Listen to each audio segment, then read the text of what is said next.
আমি ঘুমের ভান করে রইলাম। এদিকে প্রদীপের দুষ্টুমি বেড়েই চলছে। সে আমার অনেক চেষ্টা করছে, কিন্তু বয়স কম, আগে কখনো এসব করেনি, তাই খুলতে পারছে না। কিছুক্ষণ পর আমিও আর নিজেকে সামলাতে পারছি না। কি করব? তার চোখে চোখ রেখে সব কিছু করে যাব, নাকি ঘুমের ভান করেই সব শেষ করে দিব?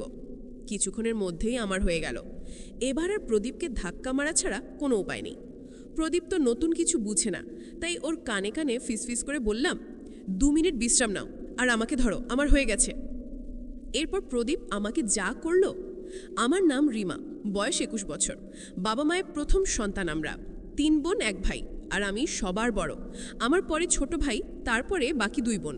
আমার বাবা একজন সফল ব্যবসায়ী, তাই আমরা সচ্ছল পরিবারের সন্তান। চাওয়ার আগেই সব পেয়েছি। 3 বছর হলো বিয়ে হয়েছে, কিন্তু একটা বাচ্চা হয়নি, এটাই শুধু অভাব। আমার স্বামী, শ্বশুর, শাশুড়ি সবাই খুব ভালো। তবে দুঃখের কথা হলো, বিয়ের 3 মাস পরেই ছুটি শেষ হয়ে যাওয়ায় স্বামী আবার সিঙ্গাপুরে চলে যায়। আর তারপরেই শুরু হয় আমার এক নতুন জীবন। সব সময় মন খারাপ করে থাকতাম, কিছুতেই যেন সময় কাটতো না। স্বামী দিনের রাতে মিলে 2-1 বারের বেশি ফোন নিত না। সারাক্ষণ অস্থির আর হতাশাই থাকতাম। হঠাৎ একদিন মোবাইলে ইউটিউবে ভিডিও দেখতে দেখতে সামিয়া ব্লগ চ্যানেলটি পাই। সামিয়া ব্লগ চ্যানেলে অনেক মজার মজার গল্প। মায়ের সাথে ছেলে, ছেলের সাথে মামি, মামুর সাথে ভাগ্নে, ভাগ্নের সাথে মামু, এরকম অনেক মজার মজার গল্প। প্রথম 2টা গল্প শুনে নিজেকে অভদ্র লাগলেও পরে খুব মজা পাইলাম। তারপর ধীরে ধীরে সামিয়া ব্লগ চ্যানেলের নিয়মিত দর্শক হয়ে গেল। সারাদিন শ্বশুর শাশুড়ির সেবা যত্ন, ঘর সংসার সামলানো, নিয়ম করে স্বামীর সাথে মোবাইলে কথা বলা, আর রাতে শুয়ে শুয়ে সামিয়া ব্লগ চ্যানেলের গল্প দেখা আর নিজে নিজেকে শান্ত করা আমার প্রতিদিনের কাজ। গল্প শুনতে শুনতে মনটাও ভিতরে ভিতরে চুট্টি হয়ে গেল। রাতে মাঝে মাঝে মনে হতো রাস্তা থেকে কোনো ছেলেকে ডেকে নে আমার ইচ্ছেটা পূরণ করে নেই। এভাবে গল্প শুনে সময় কাটানোর কিছুদিন পর হঠাৎ একদিন আমার জীবনে এলো এক সুপুরুষ। হাসি আর ঠাট্টার ছেলে নিজের অজন্তেই জড়িয়ে পড়ি প্রেমে। বিশ্বাস করেন আর না করেন, এখন আমার কাছে সারা পৃথিবী একদিকে, আর অন্যদিকে আমার প্রেমিক। বৈধ বলেন আর অবৈধ বলেন, আমি আমার প্রেমিককে ছাড়া বাঁচতে পারবো না। আমার মতো রক্ষণশীল পরিবারের সহজ সরল একটা মেয়ে কিভাবে এমন সম্পর্কে জড়িয়ে গেলাম, সেই গল্পটাই আজ তোমাদের সাথে মন খুলে বলবো। তাহলে আর কথা না বাড়িয়ে শুরু করা যাক। কিন্তু কথা থেকে শুরু করব ভেবে পাচ্ছি না। প্রদীপ আমার স্বামীর আপন বড় বোনের একমাত্র ছেলে, মানে সম্পর্কে সে আমার ভাগ্নে হয়। প্রদীপ খুব শান্ত স্বভাবের ছেলে। বিয়ের সময় প্রদীপকে একবার দেখেছিলাম, কিন্তু ভালো মতো কথাও হয়নি তখন। প্রদীপ তখন এসএসসি পরীক্ষার্থী, পড়াশোনার চাপে মামার বিয়েতে ঠিকমতো বেড়াতে পারে। প্রদীপদের বাড়ি গ্রামের দিকে, তাই এসএসসি পরীক্ষায় পাশ করার পর প্রদীপ আমাদের বাড়িতে, মানে আমার শ্বশুর বাড়ি থেকে পড়াশুনো করত। আমাদের বাড়ি থেকে প্রদীপ যে কলেজটায় ভর্তি হয়েছে তার দূরত্ব ছিল মাত্র 10 মিনিটে। প্রদীপ প্রতিদিন সাইকেলে চড়ে কলেজে যেত। আমার শ্বশুর বাড়িতে ঘর ছিল মাত্র একটি। তবে প্রদীপের পড়ালেখা কথা চিন্তা করে বড় ঘরটার পাশে ছোট একটা পড়ার ঘর তৈরি করে দেওয়া হয়েছিল। ঘরটায় চেয়ার টেবিল সহ একটা খাটিয়াও ছিল। তবে রাতে প্রদীপ বড় ঘরটার একটা রুমে থাকতো। আমাদের বড় ঘরটায় 3টা রুম, একটা রুমে আমি আর আরেকটা রুমে আমার শ্বশুর শাশুড়ি থাকতো। মাঝখানের রুমটা অবশ্য ফাঁকা ছিল। তবে প্রদীপ আসার পর মাঝখানের রুমে একটা খাট বসানো হয় এবং প্রদীপ মাঝখানের রুমটায় থাকে। রাতে পড়া শেষ করে এসে মাঝখানের রুমটায় ঘুমায় প্রদীপ। প্রদীপ খুব মেধাবী, এসএসসিতে সে A+ পেয়েছে। প্রদীপ কথাবার্তা খুব কম বলে, প্রয়োজন ছাড়া কারোর সাথে কথা বলে না, এমনকি তার নানা নানির সাথেও না। আর আমার দিকে তো ঠিকমতো কাকায়ও না। আমার শ্বশুর শাশুড়ি বয়স্ক মানুষ, সারাক্ষণ ঘরেই থাকেন। শ্বশুর চশমা ছাড়া ঠিকমতো চোখে দেখে না, আর শাশুড়ি হাতির মতো মোটা শরীর নিয়ে নড়তেই পারে না, সারাক্ষণ বিছানায় শুয়ে শুয়ে পান চিবায়। শ্বশুর দিনের বেলায় এদিক ওদিক গেলেও শাশুড়িকে আজ পর্যন্ত ঘরের বাইরে যেতে দেখি নাই। সে যাই হোক, প্রদীপ আমাদের বাড়িতে এসেছে দিন হলো 5, এখন অবধি আমার সাথে ঠিকমতো কথাই বলেনি। আমাকে খুব লজ্জা পায়। আমি আর প্রদীপ একসাথে খাওয়া দাওয়া করি। শ্বশুর শাশুড়ির খাবার তাদের বিছানার উপর দিয়ে আসি, আর আমি প্রদীপ একসাথে খাই। প্রদীপ বাড়িতে আসার পর আমার সামিয়া ব্লগ চ্যানেলের গল্প দেখা আর হচ্ছে না, কারণ পড়া শেষ করে এসে কখন ডাক দিয়ে বলবে, মামি দরজা খোলো, তাই সারাক্ষণ তার অপেক্ষায় থাকতাম। সে খুব পড়াশোনা করত আর 10টার আগে খেতে আসতো। মাঝে মধ্যে তো একটা 12টা পর্যন্ত পড়তো। আমি প্রায় ঘুমিয়ে যেতাম। তখন প্রদীপ সামনের দরজায় ডাক দিয়ে না পেয়ে ঘরের বাম সাইডের দরজায় এসে ডাকতো। অর্থাৎ আমি যেই রুমটায় ঘুমাতাম ঠিক ওই রুমটার বাহিরে দরজার দিকে এসে ডাকতো। তখন আমি লাফিয়ে উঠে গিয়ে দরজা খুলে দিতাম। আমি ভাত খাবার জন্য বাসন পরিষ্কার করতে চাইলে প্রদীপ বললাম, আমি ভাত খাবো না, তুমি শুয়ে পড়ো। আমি বললাম, কেন? ভাত খাবে না কেন? ভাত না খেয়ে কেউ রাতে ঘুমায়? প্রদীপ বলল, না, তোমার চোখে অনেক ঘুম, এমনিতেই তোমাকে রোজ রাত জাগিয়ে কষ্ট দেই। আজ অনেক রাত হয়েছে, এবার তুমি শুয়ে পড়ো, আমি সকালে উঠে খাবো। আমি বললাম, আমার কোনো সমস্যা নেই, তোমার যতক্ষণ মন চায় পড়ে এসো, মাঝে মধ্যে চোখটা একটু লেগে যায় আর কি। তখন প্রদীপ বলল, আমার জন্য তুমি শুধু শুধু জেগে থাকবে কেন? কাল থেকে আমি পড়ার ঘরটাই ঘুমাবো। আর নানা নানিকে যখন খাবার দাও তখন আমাকেও ডাক দিও, ওই সময় আমিও খেয়ে নেবা। আমি বললাম, সন্ধ্যা রাতে খেয়ে নিলে রাত জেগে পড়তে পড়তে ক্ষুধা লাগবে যখন তখন, কি খাবে? আর তাছাড়া এত বড় ঘর থাকতে তুমি ওই ঘরে ঘুমাবে কেন? আমি কি কখনো বলেছি তোমার জন্য আমার সমস্যা হচ্ছে? তুমি তো বাহিরের কেউ না, তুমি তো আমাদের নিজেদের মানুষ, তোমার জন্য এইটুকু করতে পারবো না? প্রদীপ বলল, ঠিক আছে মামি, অনেক রাত হয়েছে, এবার ঘুমাও, এই ব্যাপারে সকালে তোমার সাথে আলাপ করব। এটা বলেই প্রদীপ সোজা তার বিছানায় গিয়ে শুয়ে পড়ল, আর আমিও আমার রুমে চলে আসলাম। তবে আর যাই হোক, আজ প্রথম প্রদীপ আমার সাথে এত কথা বলেছে, কিন্তু একবারও আমার চোখের দিকে তাকায়নি। এখন সকাল 8টা, প্রদীপ এখনো ঘুম থেকে ওঠেনি। কাল অনেক রাতে ঘুমিয়েছে, তাই একটু বেশি ঘুমাচ্ছে। এমনিতে প্রতিদিন সকাল 6টার সময় ঘুম থেকে উঠে উঠোনে হাঁটাহাঁটি করে। প্রদীপকে কখনো সকালে পড়তে দেখিনি। প্রদীপকে ডাক দিতে হবে, কারণ 10টায় ক্লাস আছে। তাই প্রদীপকে ডাক দিলাম, প্রদীপ, প্রদীপ, ওঠো, 8টা বাজে, কলেজে যাবে না? প্রদীপ বলল, কয়টা বাজে? 8টা বাজে বলতেই লাফিয়ে উঠল। তারপর গোসল করতে গেল। মিনিট 10-এর মধ্যে গোসল শেষ করে নাস্তা খেয়ে সোজা কলেজে চলে গেল। এরপর ঠিক 2টার সময় কলেজে ক্লাস শেষ করে বাসায় ফিরল। মাঝে মধ্যে অবশ্য 12টা 1টার দিকেও চলে আসে। পড়ার ঘরে বই খাতা রেখে গোসলখানে হাত মুখ ধৌত করতে গেল। এদিকে আমি খাবার নিয়ে বসে আছি। প্রদীপ ঘরে আসলো। তারপর আমরা দুজনে একসাথে দুপুরের খাবার খেলাম। খাবার খাওয়ার সময় কোনো কথা হলো না, শুধু জিজ্ঞেস করেছিলাম কলেজে ঠিকমতো ক্লাস হয় কিনা। বাচ্চা ছেলের মতো মাথা নেড়ে শুধু বলেছিল হ্যাঁ। শুধু এইটুকুই। খাবার খেয়ে প্রদীপ তার পড়ার ঘরে গিয়ে শুয়ে রইল। প্রদীপ অবশ্য দিনের বেলা ওই ঘরটাই ঘুমায়। সন্ধ্যা হয়ে গেল, প্রদীপ ঘুম থেকে উঠছে না। আমি পড়ার ঘরটায় গিয়ে প্রদীপকে ডাকতে দিলাম। আমার ডাক শুনে প্রদীপ ঘুম থেকে উঠে বিছানায় বসলো। আমার দিকে তাকিয়ে বলল, কি হয়েছে, ডাকছো কেন মামি? আমি বললাম, না কিছু না, সন্ধ্যা হয়ে গেল, তুমি এখনো ঘুমাচ্ছ, পড়তে বসবে না? প্রদীপ বলল, সন্ধ্যা হয়ে গেছে নাকি, দেখি কয়টা বাজে। প্রদীপ পড়ার টেবিলে রাখা তার হাত ঘড়িটায় টাইম দেখে বসুলখানায় হাত মুখ ধৌত করার জন্য চলে গেল। আমি তার পড়ার ঘরে বসে রইলাম। হাত মুখ ধৌত করে প্রদীপ পড়ার ঘরে আসলো। আমার দিকে তাকিয়ে বলল, তুমি এখনো এখানে কি করো, রান্নার কাজ শেষ? আমি বললাম, সেই কখন শেষ করেছি, কেন, ক্ষুধা লাগছে নাকি? প্রদীপ বলল, আরে নাকি যে বলো, এই সন্ধ্যার সময় ক্ষুধা লাগে নাকি? তবে চা হলে ভালো হতো। আমি বললাম, চা পাতা মনে হয় ঘরে নেই, কাল থেকে তোমাকে চা করে দেবো, ঠিক আছে? প্রদীপ বলল, ঠিক আছে, এখন যাও, আমি পড়তে বসবো। আমি বললাম, আচ্ছা বাবা, তুমি মনোযোগ দিয়ে পড়ো, আমি গেলাম। আমি আমাদের বর ঘরটায় চলে আসলাম। ঘন্টা 2 পরে শ্বশুর শাশুড়িকে রাতের খাবার দিলাম। শ্বশুর শাশুড়ি খাচ্ছে, আমি পাশেই বসে আছি। হঠাৎ শ্বশুর বলল, বৌমা, প্রদীপ ঠিকমতো পড়ালেখা করে তো, তুমি একটু খেয়াল রেখো। আমি বললাম, বাবা আপনি কোনো চিন্তা করবেন না, প্রদীপ খুব ভালো ছেলে, তাকে পড়ার জন্য বলতে হয় না, সে নিজেই নিজের পড়া শেষ করে নেয়। শ্বশুর বলল, তা জানি, কিন্তু তারপরেও আমাদের দায়িত্ব আছে না। আমি বললাম, প্রদীপকে নিয়ে আপনাদের কোনো চিন্তা করতে হবে না, আমি সারাক্ষণই তার সাথে সাথে আছি। আর বাবা, কাল সকালে প্রদীপের জন্য দোকান থেকে চা পাতা নিয়ে আসবেন। প্রদীপ আজ সন্ধ্যার সময় চা চেয়েছিল, আমি বলছি কাল থেকে দেব। শাশুড়ি বলল, প্রদীপদের বাড়িতে সবাই চা খাওয়ার অভ্যাস, আমিও একবার তোমাকে বলবো বলবো বলেও ভুলে গেছি। তোমার শ্বশুরের আনার দরকার নেই, বাজার সদাই যা লাগে এখন থেকে প্রদীপকে দিয়ে নিয়ে আসবে। প্রদীপকে সকালে আমি বলে দেব। আর বৌমা, সকালে নাস্তা করার সময় আমাকে মনে করে দিও, আমি প্রদীপের সাথে কথা বলবো। আমি বললাম, ঠিক আছে মা। আমি তাদের খাওয়ার শেষ হওয়ার পর্যন্ত বসে রইলাম। খাওয়ার শেষে বাসনপত্র গুছিয়ে আমার রুমে গিয়ে মোবাইলে বাড়িতে মায়ের সাথে কথা বললাম। কথা বলতে বলতে রাত প্রায় 10টা বেজে গেল। এবার দেখি প্রদীপ কি করছে। আমি দরজা খুলে প্রদীপের পড়ার ঘরের কাছে গেলাম। ঘরের কাছে যেতেই প্রদীপের পড়ার শব্দ পাইলাম। পড়ার শব্দ পেয়ে আমি আর ঘরে ঢুকলাম না, কারণ প্রদীপ রাগ করতে পারে, তাই বর ঘরে চলে আসলাম।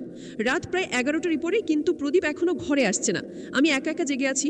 পড়ার ঘরে যে যাব সেটারও সাহস পাচ্ছি না, কারণ আমি রাত্রেবেলা অন্ধকারে ভয় পাই। তাই বাহিরে না গিয়ে সামনের জানালা খুলে বসে রইলাম। অপেক্ষার পর অপেক্ষা, কিন্তু প্রদীপ ঘরে আসছে না।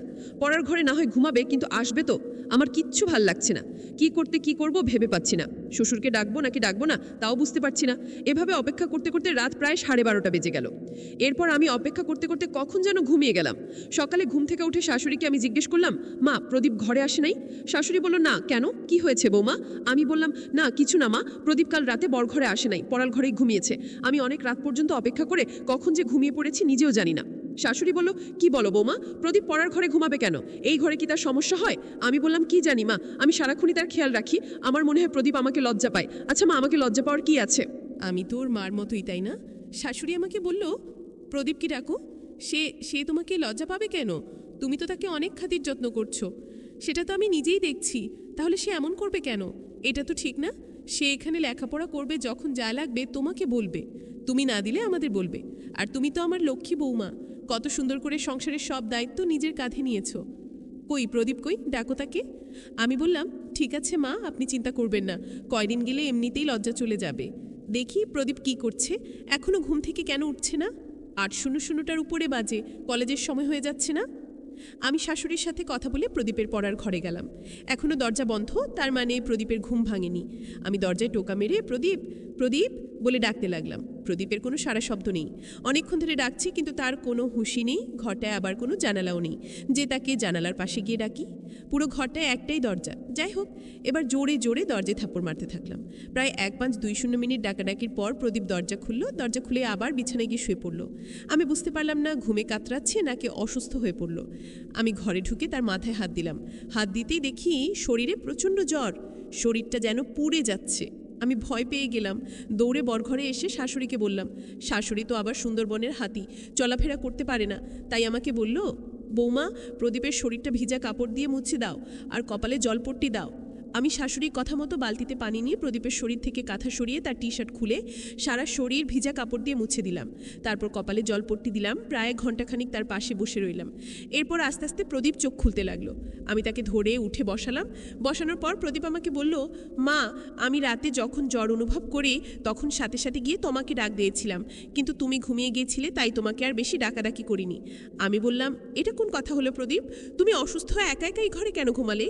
আমার জানালায় জোরে থাপ্পড় মারতে, নয়তো বাম দিকের দরজাটায় জোরে একটা লাথি মারতে। এভাবে একা একা কষ্ট করার কোনো মানে হয়? এভাবে 1-0 মিনিট কথা বলার পর প্রদীপ উঠে দাঁড়ালো। তারপর খাট থেকে নেমে সোজা গোসলখানায় গেল। গোসলখানা থেকে হাত মুখ ধৌত করে বরঘরে গেল। প্রদীপকে বরঘরে যেতে দেখে আমিও বরঘরে চলে গেলাম। বরঘরে এসে তাকে নাস্তা দিলাম। নাস্তা করতে করতে তার শরীরের জ্বর কিছুটা কমে গেল।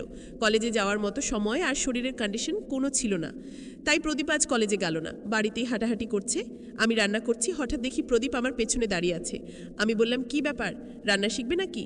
প্রদীপ বলল, না, ভাবছি তুমি সারাদিন একা একা কত কাজ করো, সবার খেয়াল রাখো, সত্যি তুমি অনেক ভালো। কেন যে তোমার সাথে এতদিন কথা বলিনি? আমি আসলে তোমাকে লজ্জা পেতাম, তাই তোমার সামনে কম আসতাম, কম কথা বলতাম। তাছাড়া আমি মেয়েদের কাছ থেকে একটু দূরেই থাকি।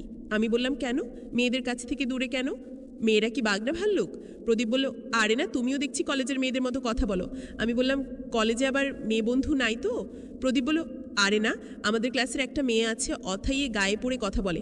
আমি বললাম, তাই নাকি? তা মেয়েটার নাম কি? প্রদীপ বলল, বিশ্বাস করো আমি ওর নামও জানি না, আর জানার ইচ্ছাও নাই। তাকে দেখলেই আমার প্রচণ্ড রাগ হয়। গায়ে পড়ে কথা বলা মেয়েদের আমি একদম পছন্দ করি না। আমি বললাম, তাহলে তো তুমি আমাকেও পছন্দ করো না, কারণ আমিও তো তোমার গায়ে পড়ে কথা বলি। প্রদীপ বলল, তুমি কি বাহিরের মানুষ নাকি? তুমি তো আমার সাথে যখন খুশি কথা বলতে পারো। বলতে গেলে তোমার সাথে কথা না বলে আমি অপরাধ করেছি। তোমার জায়গায় অন্য কেউ হলে এতটা খেয়াল রাখতো না। তুমি সত্যিই খুব ভালো। আমি বললাম, হয়েছে, হাওয়া দিতে হবে না, এবার যাও, আমার মোবাইলটা দিয়ে তোমার মাকে একটা ফোন দাও, তোমার অসুখের খবর জেনে গেছে। প্রদীপ বলল, মাকে আবার জানালে কেন? আমি বলিনি, তোমার নানি বলেছে। নানি? এই নানিকে নিয়ে আর পারলাম না, সব কিছুতেই বাড়াবাড়ি করে। প্রদীপ আমার রুমে চলে গেল। আমি রান্না শেষ করে গোসলখানায় গেলাম। গোসল শেষ করে শ্বশুর শাশুড়িকে দুপুরের খাবার দিয়ে আমি আর প্রদীপ একসাথে খাবার খাইলাম। দুপুরের খাবার শেষ করে প্রদীপ পড়ার ঘরে চলে গেল। আমি বাসনপত্র গুছিয়ে দেখি সে বরঘরে নাই। আমি প্রদীপের পড়ার ঘরে গিয়ে প্রদীপকে ডাক দিয়ে বললাম, এই ঘরে ঘুমানোর দরকার নেই, বরঘরে আসো, আবার শরীর খারাপ করলে উঠে দাঁড়াতে পারবে না। প্রদীপ তখন আমার কথার অমান্য করলো না, আমার পেছন পেছন বরঘরে এসে মাঝখানে রুমটার খাটে বসে রইল। আমি তাকে বললাম, প্রদীপ, মাঝে রুমে ঘুমাতে অসুবিধে হলে তুমি আমার রুমে গিয়ে ঘুমাও, আমি দুপুরে বেশি ঘুমাই না, তুমি যাও আমার রুমে গিয়ে ঘুমাও। আসলে মাঝে রুমটা একটু খোলামেলা তো, তাই প্রদীপ এখানে ঘুমাতে স্বাচ্ছন্দ্য বোধ করে না। তারপর প্রদীপ আমার কথা মতো আমার রুমটায় গিয়ে শুয়ে পড়ল। এদিকে শাশুড়ি ডাকছে পান খাবে। চুনের কৌটা খুঁজে পাচ্ছে না। চুনের কৌটা দিতেই শাশুড়ি জিজ্ঞেস করে, প্রদীপ কোথায়? আমি বললাম, মা, প্রদীপ আমার রুমে ঘুমাচ্ছে, পড়ার ঘর করে গিয়ে শুয়েছিল, আমি নিয়ে এসেছি। বলা তো যায় না আবার কখন শরীরটা খারাপ করে বসে। আর মাঝের রুমটায় প্রদীপ ঘুমাতে পছন্দ করে না, এজন্য আমি বলেছি আমার রুমে গিয়ে ঘুমাতে।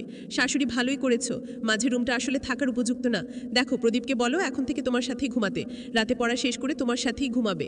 তুমি তো তাকে কম আদর যত্ন করছো না, তোমার কথা না শুনে পারবে না? আমি বললাম, মনে হয় না আমার সাথে ঘুমাবে, তবে আজ আমার সাথে অনেক কথা বলেছে। এতদিন তো লজ্জায় কথাই বলেনি, আজ মামুর সাথে খুব কথা বলেছে। শাশুড়ি বলেছিলাম না কয়েকদিন গেলে ঠিক হয়ে যাবে। আর তুমি যে খাদির যত্ন করছো, ওর মা চেয়ে কম না। আমি বললাম, কি বলেন মা? প্রদীপ তো আমাদের ছেলের মতোই। তাছাড়া প্রদীপের মামা প্রদীপকে অনেক ভালোবাসে, প্রতিদিনই ফোনে প্রদীপের খোঁজ খবর নেয়। প্রদীপকে কি আমি যত্ন না করে পারি? শাশুড়ি বলল, রে না, তোর মতো ভুয়া ভাগ্যের ব্যাপার। এই বলে শাশুড়ি প্রায় কেঁদে দিল। আমি চলে আসলাম। আমার রুমে এসে দেখি প্রদীপ ঘুমায়নি, মোবাইলে গেমস খেলতেছে। আমি বললাম, গেমস খেলার দরকার নেই, রাতে জ্বরের জন্য ভালো মতো ঘুমাতে পারোনি, এখন একটু ঘুমাও। প্রদীপ বলল, তুমি কি করবে? তুমি ঘুমাবে না? আমি বললাম, না, আমি ঘুমাবো না, আর ঘুমালেও সমস্যা নেই, হাত তো আর ছোট না, তোমার পেছনে শুয়ে পড়বো। প্রদীপ বলল, কি বলো? আমি কারোর সাথে ঘুমাই না, আমি একা একা ঘুমাতেই পছন্দ করি। তাছাড়া আমার ঘুমের স্টাইল ভালো না, ঘুমের মধ্যে হাত পা কখন কোথায় যায় নিজেও জানি না। আমি হেসে বললাম, হাত পা আর কোথায় যাবে? এই রুম ছেড়ে তো আর যাবে না। প্রদীপ বলল, তুমি তো দারুণ কথা বলো হাসতে হাসতে, তুমি খুব মজার মানুষ, তোমার মনটা অনেক ভালো। আমি বললাম, এত ভালো ভালো বলা লাগবে না, এবার ঘুমানোর চেষ্টা করো, তোমার অমত থাকলে আমি মাঝে রুমে গিয়ে ঘুমাই। প্রদীপ বলল, না না, সমস্যা নেই, আমার চোখে এত ঘুম নেই এখন, তুমি সারাক্ষণ কাজকর্ম করো, তোমার এখন একটু বিশ্রাম দরকার, তুমি ঘুমাও, আমি সাইলেন্স মোডে তোমার মোবাইলটা একটু গেমস খেলি। আমি বললাম, আচ্ছা তুমি গেমস খেলো, আমি ঘন্টাখানিক ঘুমিয়ে পড়ি। এই বলে আমি ঘুমিয়ে পড়লাম। ঘুম থেকে উঠে দেখি প্রদীপ নেই, ঘরের বাইরে গিয়ে দেখি উঠোনে হাঁটতাছে, সন্ধ্যাও ঘনিয়ে আসছে। এর মধ্যে আমি রান্নাঘরে গিয়ে প্রদীপের জন্য নুডলস বানালাম। প্রদীপ নুডলস দেখে খুব খুশি, তারপর নুডলস খেয়ে পড়ার ঘরে গিয়ে পড়তে বসলো।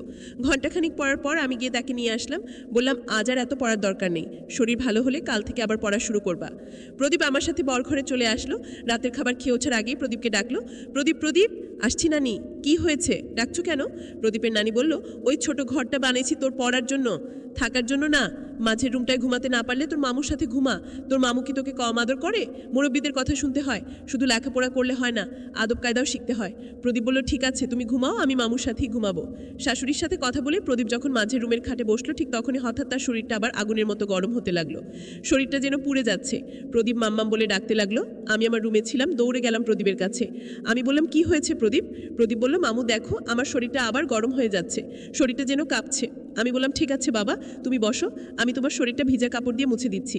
আমি শাশুড়িকে বললাম, মা, প্রদীপের আবার খুব জ্বর এসেছে, শরীরে আগুন ধরার অবস্থা, কি করব? শরীরটা মুছে দাও, আর দেখো তোমার শ্বশুরের ওষুধের কোটায় প্যারাসিটামল ট্যাবলেট আছে, একটা খাইয়ে দিয়ে তোমার সাথে নিয়ে শুয়ে দাও, রাতে জ্বর না কমলে সকালে ডাক্তারের কাছে নিয়ে যাইও। আমি শাশুড়ির কথা মতো তাই করলাম। আমার রুমে নিয়ে খাটে শুয়াইয়ে তার সারা শরীর কাপড় দিয়ে মুছে দিলাম। প্রদীপ জ্বরে খুব কাঁপছে দেখে আলমারি থেকে একটা কম্বল নামিয়ে দিলাম। আমি আর প্রদীপ পাশাপাশি শুয়ে রইলাম। আমি প্রদীপের মাথায় হাত বুলাতে লাগলাম। জ্বরে প্রদীপের শরীর ভূমিকম্পের মতো কাঁপছে। তার কাঁপুনি দেখে আমি তাকে জড়িয়ে ধরলাম, তারপরও যেন কাঁপুনি থামছে না।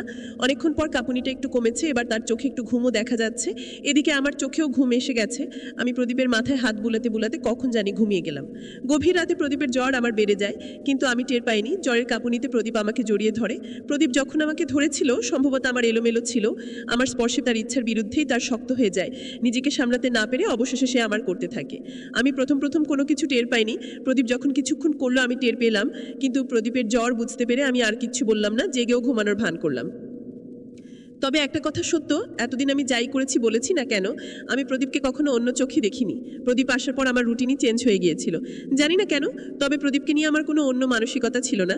তার প্রতি আমার যতটুকু দায়িত্ব কর্তব্য ছিল, আমি তার সবটুকুই পালন করার চেষ্টা করেছি। প্রত্যেকটা মেয়েরাই কিছু কষ্ট থাকে, তাই বলে সব জায়গায় সবার সাথে সব কিছু করে না, ভাবেও না। যাই হোক, আমি ঘুমের ভান করেই রইলাম। এদিকে প্রদীপের দুষ্টুমি বেড়েই চলছে। সে আমার অনেক চেষ্টা করছে, কিন্তু বয়স কম, তাই আগে কখনো এসব করেনি, তাই খুলতে পারছে না। কিছুক্ষণ পর আমিও আর নিজেকে সামলাতে পারছি না। কি করব? তার চোখে চোখ রেখে সব কিছু করে যাব, নাকি ঘুমের ভান করেই সব শেষ করে দিব? কিছুক্ষণের মধ্যেই আমার হয়ে গেল।